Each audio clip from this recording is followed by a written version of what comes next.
और सत्ता में अब बात करते हैं तमिलनाडु की, जहां मुख्यमंत्री और राज्यपाल के बीच अधिकारों को लेकर जंग छिड़ी हुई है और 24 घंटे से आदेश, विरोध और यू टर्न वाला हाई वोल्टेज ड्रामा चल रहा है।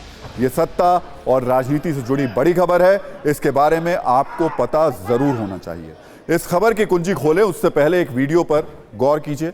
आज से 16 दिन पहले 14 जून को सत्ता में हमने ये तस्वीरें दिखाई थी।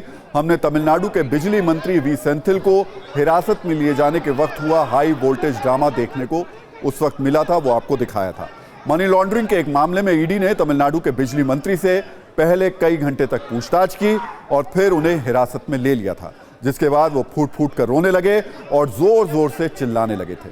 तमिलनाडु में पिछले 24 घंटे से यही बिजली मंत्री वी सेंथिल फिर से सुर्खियों में है और इसकी वजह है तमिलनाडु के राज्यपाल RN रवि का एक फैसला, उस फैसले को लेकर हुआ राजनीतिक बवाल और फिर राज्यपाल का यू टर्न। दरअसल राज्यपाल ने जेल में बंद मंत्री सेंथिल बालाजी को गुरुवार को कैबिनेट से बर्खास्त करने का आदेश दे दिया। राज्यपाल ने यह हवाला देते हुए आदेश जारी किया था कि वी सेंथिल बालाजी के मंत्रिपरिषद में बने रहने से निष्पक्ष जांच पर गलत असर पड़ेगा। राज्यपाल के इस आदेश का मुख्यमंत्री MK स्टालिन ने विरोध किया और कहा कि राज्यपाल के पास किसी मंत्री को कैबिनेट से बर्खास्त करने का कोई संवैधानिक अधिकार नहीं है।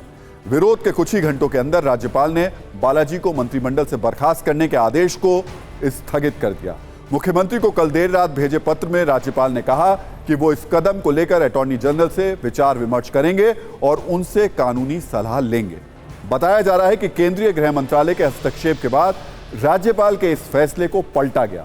राज्यपाल ने तो अगले आदेश तक अपने फैसले पर ब्रेक लगा दिया है, पर अब यह मामला अधिकारों की लड़ाई का बड़ा मुद्दा बन गया है।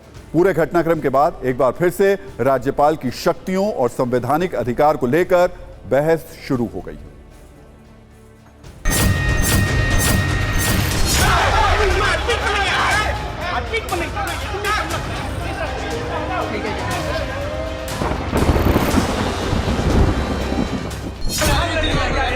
அவருக்கு அந்த அதிகாரம் கிடையாது.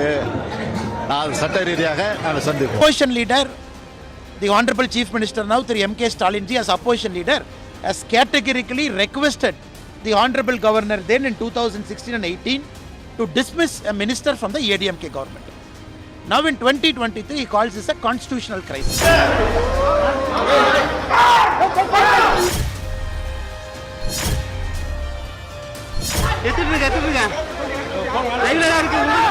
மாண்புமிகு அமைச்சர் செந்தில் பாலாஜி விவகாரத்தில் அவரை பதவி நீக்கம் செய்யக்கூடிய எந்த அதிகாரமும் சட்டப்படி ஆளுநருக்கு கிடையவே கிடையாது. சட்டப்படியும் கிடையாது, அரசியலமைப்பு சட்டத்தினுடைய அடிப்படையிலும் ஆளுநருக்கு அந்த அதிகாரம் இல்லவே இல்லை என்பதையும். It's a sheer waste of taxpayers' money. He continuing as a minister without a portfolio and he's been arrested.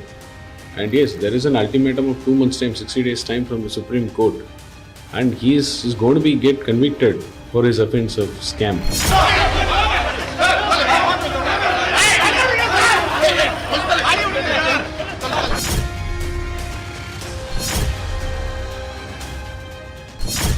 The governor has no right as per the constitution. But this governor has never respected constitution. This is a constitutional post.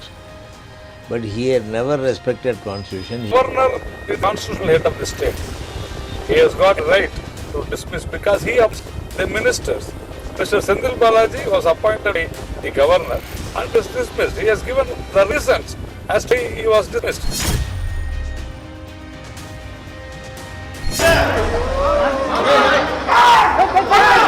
ये तो मैं condemn कर रहा हूँ कि DMK को सताने के लिए, स्टालिन के गवर्नमेंट को डिस्टेबलाइज करने के लिए ये पूरी कोशिश चल रही है, लेकिन DM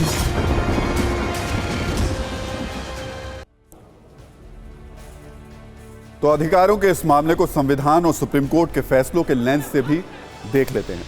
संविधान के आर्टिकल 164(1) में कहा गया है कि मुख्यमंत्री की नियुक्ति गवर्नर करेगा। कैबिनेट के बाकी मंत्री CM की सलाह पर गवर्नर के जरिए ही नियुक्त किए जाएंगे। मंत्री तब तक सरकार में शामिल रहेंगे जब तक गवर्नर को ठीक लगता रहेगा, लेकिन सुप्रीम कोर्ट के एक फैसले ने गवर्नर के अधिकारों को और स्पष्ट रूप से परिभाषित किया था। 1974 में शमशेर सिंह बनाम पंजाब सरकार केस में सुप्रीम कोर्ट की 7 जजों की बेंच ने फैसला सुनाया था। बेंच ने कहा था कि राज्यपाल मंत्रिपरिषद की सलाह पर ही काम कर सकता है। वो अपनी संवैधानिक शक्तियों का इस्तेमाल सिर्फ सीएम की सलाह पर ही कर सकता है। राज्यपाल को मंत्रिपरिषद की सलाह के खिलाफ राज्य के भीतर एक अलग समानांतर सरकार चलाने की अनुमति नहीं दी जा सकती है। इससे पहले 1970 में संजीवनी नायडू बनाम मद्रास सरकार मामले में सुप्रीम कोर्ट ने कहा था कि राज्यपाल राज्य के संवैधानिक प्रमुख हैं और सरकार का संचालन मंत्रिपरिषद की तरफ से किया जाता है। राज्यपाल मंत्रिपरिषद की सलाह के आधार पर ही कोई फैसला ले सकते हैं। संविधान के अनुसार राज्यपाल खुद से कोई फैसला नहीं कर सकते। संविधान राज्यपाल को मंत्रिपरिषद के खिलाफ या उसकी सलाह के खिलाफ काम करने का विवेकाधीन अधिकार नहीं देता है।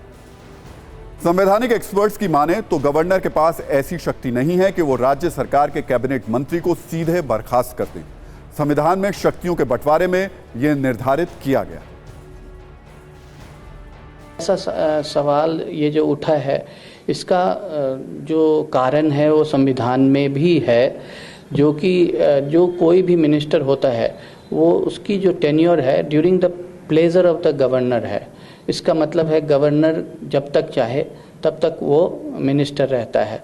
लेकिन साथ में उसी संविधान ने डॉक्ट्रिन ऑफ कलेक्टिव रिस्पॉन्सिबिलिटी का प्रावधान दिया हुआ है, जिसके मद्देनज़र जो कैबिनेट होता है वो लेजिस्लेचर के लिए रिस्पॉन्सिबल होता है, न कि गवर्नर को।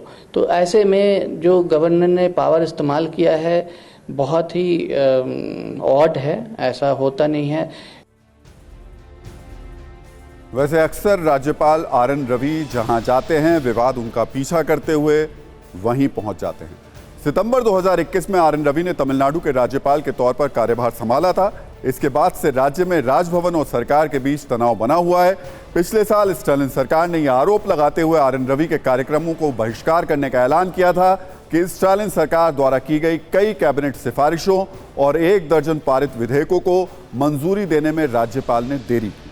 आर.एन. रवि और स्टालिन सरकार के बीच तमिलनाडु का नाम बदलकर तमिशगम करने के मुद्दे पर भी विवाद हुआ था। राज्यपाल ने तर्क देते हुए कहा था कि नाडु शब्द का मतलब राष्ट्र से है, जो अलगाववाद की ओर इशारा करता है। तमिलनाडु से पहले आर.एन. रवि नागालैंड के राज्यपाल थे। वहां भी उनकी नियुक्ति के 1 साल के अंदर ही विवाद हो गए थे। वर्ष 2020 में नागा समूह के साथ उनकी बातचीत भी बाधित हो गई थी, क्योंकि उन्होंने आर.एन. रवि के साथ बात करने से इनकार कर दिया था और केंद्र से वार्ताकार बदलने की अपील की थी। बाद में आर.एन. रवि ने नागा शांति वार्ता में वार्ताकार के पद से इस्तीफा दे दिया था और उनका ट्रांसफर तमिलनाडु कर दिया गया था।